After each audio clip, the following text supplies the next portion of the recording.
I do think that having diverse perspectives help creating a workplace where everyone feels like they belong and they can also contribute to the activities at a company in a unique manner based on their own experiences.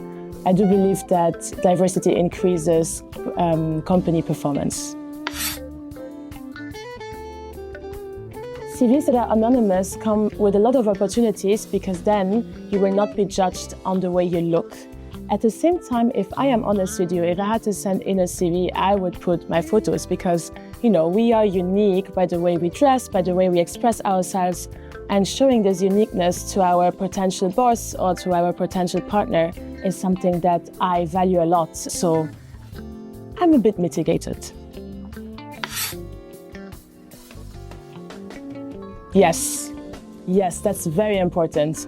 Because especially for minority groups, when they don't feel like they are already represented in society, if they see job applications that don't include them, they will be less likely to apply for the job. So yes, I'm absolutely in favor of making our communication inclusive.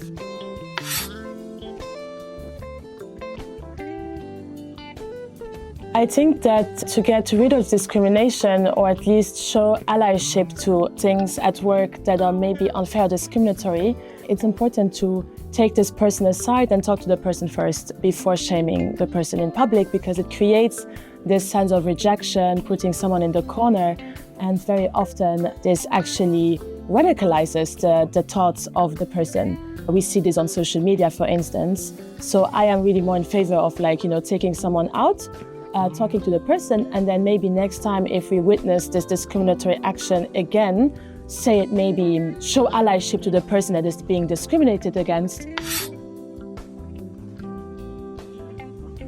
Yes, I do think so, that we have the potential to become more inclusive, of course, but we are an inclusive place. With all the international community that we have here that contribute to our economy, to the success of Luxembourg, I would actually say that yes, Luxembourg is an inclusive place to work.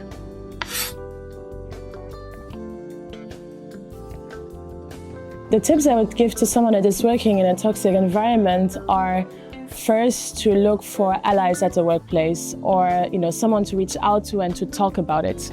That's one thing to do. Then also taking care of yourself. It's very hard when you are probably overworking, getting criticism for everything you do, to take care of yourself, but actually it matters to find some distance to what is happening at work and at home.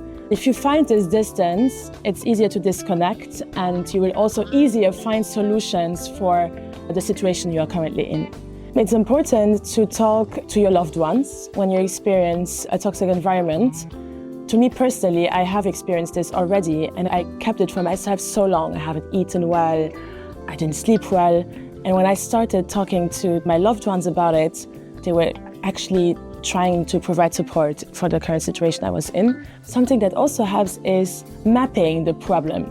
Like you map your situation, you put who is disturbing you at the company, what do they say, and write it down to get it all out of your heart. That helps a lot to visualize it, and also in terms of when you're about to find solutions to your problem, it will help you see actually what the problem is by visualizing it on a paper.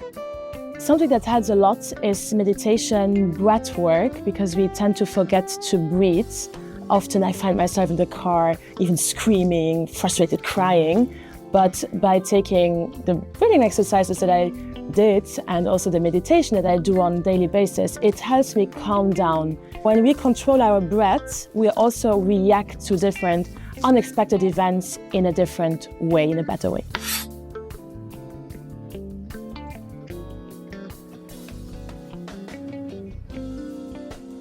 First, in your recruiting process, you can already be inclusive. So by hiring, you can get consulted on how to hire and make sure that diverse talents feel attracted by a job offering.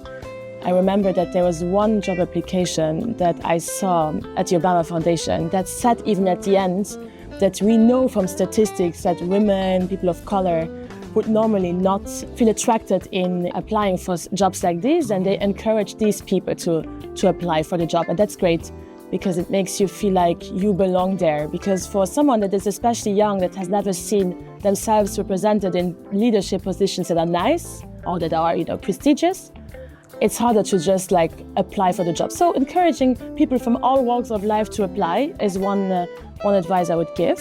What is important also in a company or in your entity is to create a place where people that experience some discrimination, racism, can go to and report it. Very often this is not being done. So this is actually something I ask to people I work with, entities I work with, do they have this in place? And very often they say no. This is something to do, and you keep this place to go to anonymous, so people that are experiences this different discrimination, they don't feel like they have to share their identity. They can just share what they experience, and that's it. The third advice I would give is to do trainings in the company on diversity, inclusion, equity, and belonging, not just for diversity days or for sustainability week, but just as a normal practice in your work, in your company. And also, when doing this, these are very sensitive topics. Not everyone likes talking about them.